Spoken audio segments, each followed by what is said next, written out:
What is up guys, Wraec is here with a new video, and today we got the start of the new season, Thorns of Devotion and AFK Journey, and with that always comes a little bit of a rush at the start of the season where you really want to make sure you do the right steps. And so I thought I'll make a video for all the existing players, but maybe also for the players that return to AFK Journey right now to play this awesome season.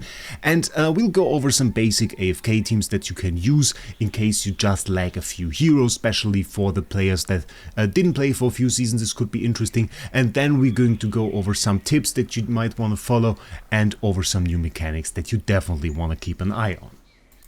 Starting off, we're going to go over the AFK stages. You can already see we have two kinds of them, the Battle and the Phantimal Challenge. This is fairly similar to the last seasons if you've played them. Battle being the normal style of AFK stages with basically no seasonal mechanics other than the artifacts being active. Phantimal Challenge is something new. Phantimal Challenge includes the new Phantimals, which are basically returning bosses coming to us as support. And they are also placed on the board alongside your regular heroes. You can see right there, we actually got ourselves the one for the Wilder faction, which is the Snow Stomper, which we of course know as a Dream Realm boss. And you activate them in the same manner that you did the faction talents. So basically they are replacing the faction talents. So but if you want to have the one for Wilder, for example, you need to place at least 3 heroes from the Wilder faction. If you want to have the one from Celestial Hypogean, well, then just go ahead, swap out a few heroes, put in some Celestial Hypogean heroes, and bam, you can see we just swapped out our Phantimal. And Phantimals, well, they work in the similar way. As such, they have skills that we can also see in the menu, and they're in the same position where we had the faction talents before, so this is fairly easy graspable. And then they basically function in a way such as you had another hero on the board, having similar skill patterns. Here, for example, we basically have an ult that summons a blizzard, and that reduces the enemy haste. And you can basically work yourself through the skills and see those. For the moment, for this first video that we do, and we will do follow-up videos with the best strategy for each of those Phantimals, I would just recommend for you guys to try and level up the Snow Stomper, because most of the leveling through the AFK stages will be done, of course, with the Wilder team, Eironn, which we're going to see in a second. So I would recommend you go for that. Those can always be reset, so that is an option. For the materials that you need to upgrade them, you actually can get them through AFK progress, where we get the Phantom Catalyst, which is your regular material you need for level ups. And then on the other hand, we have the Legend Trial, where you not only get the resources to upgrade your artifacts, and we'll go over that in a second, but you also get the resources you need to upgrade your monster. Don't know if we can show that right here. Maybe on the Mola, please.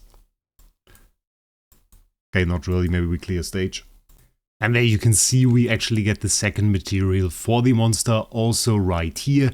So that is the one that you will need for level breakthrough. So make sure you just go as far as you can in the Legend Trials. Those will switch through every single day. You can see the start times here on the right, and on different days different ones are active. So just every single day check it out, push in the ones that you see are open right there, and push as far as you can. And this will make it fairly easy to progress your Phantimal and get yourself going for the Phantimal Challenge. How far do you want to go in those stages? Because, well, you can go quite far. If you haven't played the last season, you might not be familiar with this concept, but there is now an AFK maximum efficiency. You can see right there it says you have reached the maximum AFK efficiency after 2 days.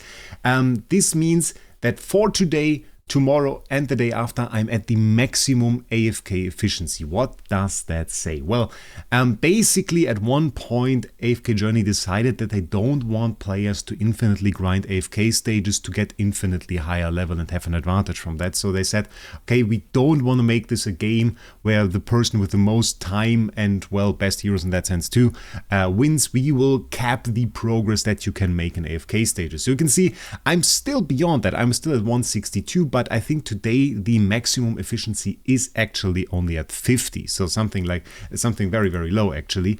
Tomorrow it will be at 100 and then at 150. So the general guideline that I do, I always try to stay ahead like 2 days in the maximum AFK efficiency. So if it says like 150 right here, I try to stay at that point, because there can always be one day where maybe forget to log in because of work or something else, and then I'm still always above maximum AFK efficiency, which means I will always earn the maximum amount of resources from my AFK stages that I can, because that is what happens once you reach the maximum AFK efficiency. You earn the maximum amount of resources that you can, and no further stages will increase that. You will, however, still get the loot that you will get on AFK stages. So you can still go ahead and get the Phantom Catalyst here, the invite letters, and level up your Phantimal, which might still give you an advantage. So that is something that you can do.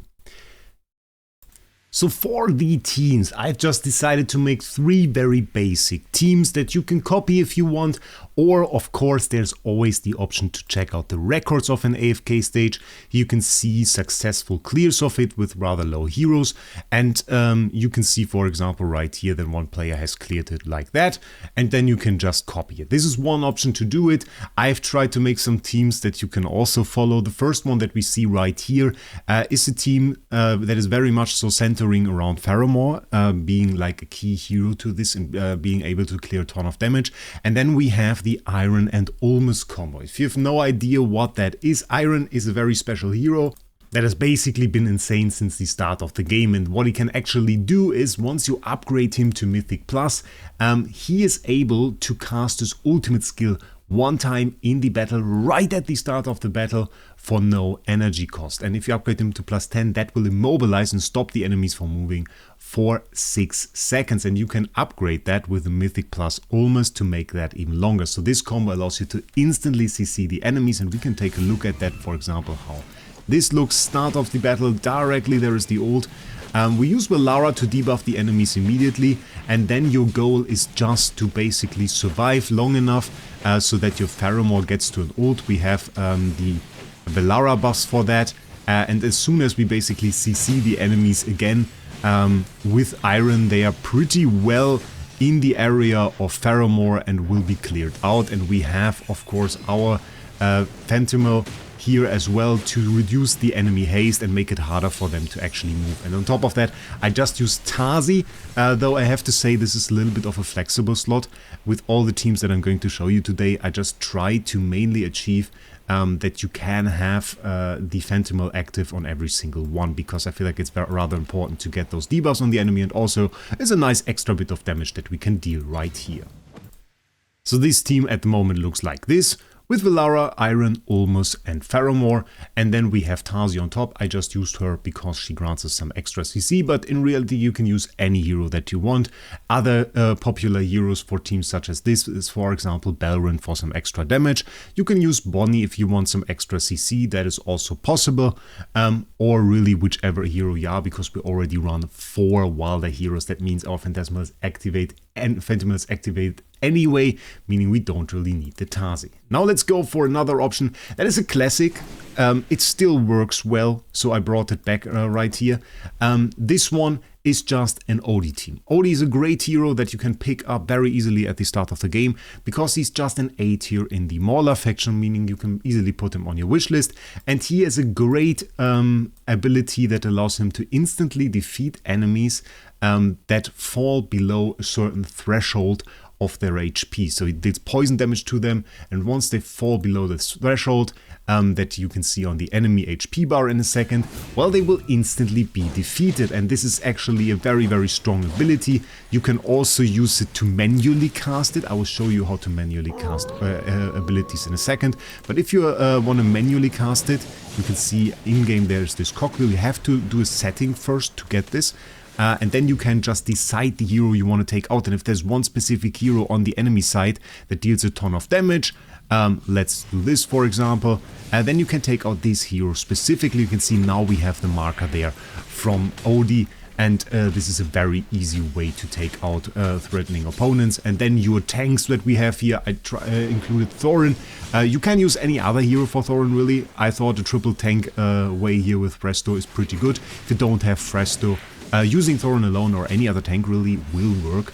We have 3 Maulers already with Smokey, Coco and Odie, so we just need some heroes to stall and give us time, which any tanks can take the job of, so this is something that you can definitely do. If we speed this up right now, we can see we'll pretty quickly take care of those enemies, and we get 4 kills with Odie, which is more than expected. This is really what you will usually see, pretty big damage from this guy. For the manual targeting for the enemies, you want to head over to your settings, and in the settings you want to head over to battle and then scroll down to auto battle and select heroes, and this will activate the little cogwheel that you just saw, and by tapping on that cogwheel you actually deactivate the ult casting, and then you can just click on the hero picture to manually cast the ult of the hero and target specific enemies that you feel are a threat. So this is definitely something that you should use. If we head over back to the team, let's talk a little bit more in detail about this. I have it here in the formations, of course. So what we see right here is just the Smokey for some buffs. Smokey can be used as a backup hero. We have a lot of tankiness here, so if you use him for his Mythic Plus, you can actually get a ton of damage out of this as well, in case your tanks survive long enough. But with the double tank setup that I used right here, you should be pretty sure to survive actually. Though keep in mind, if you want to replace the Fresto, if you want to replace the Thorin, any other tank will do well. So this is something that you can do. The Coco's there for extra support, and then of course we have Odie for the targeting, and we have 3 Mauler heroes, so we activate the Mauler Phantimal. And this is by no means the best AFK stage team there is, but this is a very solid choice and something that you can use as a beginner or as a returning player from an earlier season, because those are heroes that you will most likely have. Then we will go to the last team, and this is like an adapted version or a changed version of the former Ulmis and Eironn team that we saw. We have the same mechanic as before. We have included the Tazi here as well. Again, this is a flex slot. We kind of do want another Wilder hero though, just for the sake of us being able to activate the Wilder Phantimal. But in the Wilder faction, there are multiple choices that we can go for. For example, we can go Leica. Maybe we just do this for this specific fight and do Leica because she had a very interesting Supreme Plus Plus upgrade. You can even go Damien if you want some extra haste. We use Pandora on this one, which is a hero you can only get at the moment through the epic summoning. So if you want to have her, she's a great choice, a great support, and can be used at low copy, so that is definitely something that's interesting. And then one of the #1 heroes in the game, or really basically the #1 hero in the game, Shemira, which is a super high damage output PvE Graveborn hero, and we're going to use all of those together. Pandora will put her in the box for 4 seconds, then she will pop out and instantly do her ult, and basically what we achieve through that is we achieve pretty quick ults. We have the Nebula here active from Leica on this one, which is pretty cool and does a ton of damage ever since we got her Supreme Plus Plus ability, which we will do a video about pretty soon. So that should be fairly cool, and you can see, yeah, we absolutely just melt with Shemira. Requires a few more heroes, but still can be worth it if you just want a really high damage output version of this, so it's pretty cool. And those are just 3 teams that I wanted to show you and 3 options that I wanted to give you for this, and they can both be used in the Phantimal challenge and the battle, and this is just one way to do it. Beyond that, to push more stages and to establish yourself in the battle modes, which you definitely want to do, you want to get a good rank in Dream Realm, Arena, Supreme Arena and Legend Trial pretty much ASAP. What you really want to do is also, of course, level up your heroes, and one way to do that, or strengthen your heroes, we should say, is by getting more equipment through farming more stages, for example. And you want to level up your heroes, and for leveling up your heroes what you need are training manuals. This is still the main resource that we need to do that, and while this is of course the resource you can get through our AFK stages and of course through the quick claim over here, and you can buy those for gems. I usually do that at the start of the season, so I spend some gems on that. The other ones are from old seasons, I believe. So they shouldn't give me anything more, I guess. Okay. The other ways to go that there are some very interesting ones. The first thing that you want to take a look at are your season challenges. Here you can see some that actually unlock a little bit later. We have in 8 hours, we get another challenge where we get actually 51k of those things. We have some for Durus Trial, which will unlock later, and we always have a ton of challenges in here that you can complete or work on or passively work on, and if there is one that you can get that can easily give you a few training manuals, you should try to complete that. Those are separated also for growth quests. You can see reach season resonance level to 80 will instantly give us a few more. And sometimes this also includes like completing a quest or clearing a certain amount of stages. We have the phase codes right here.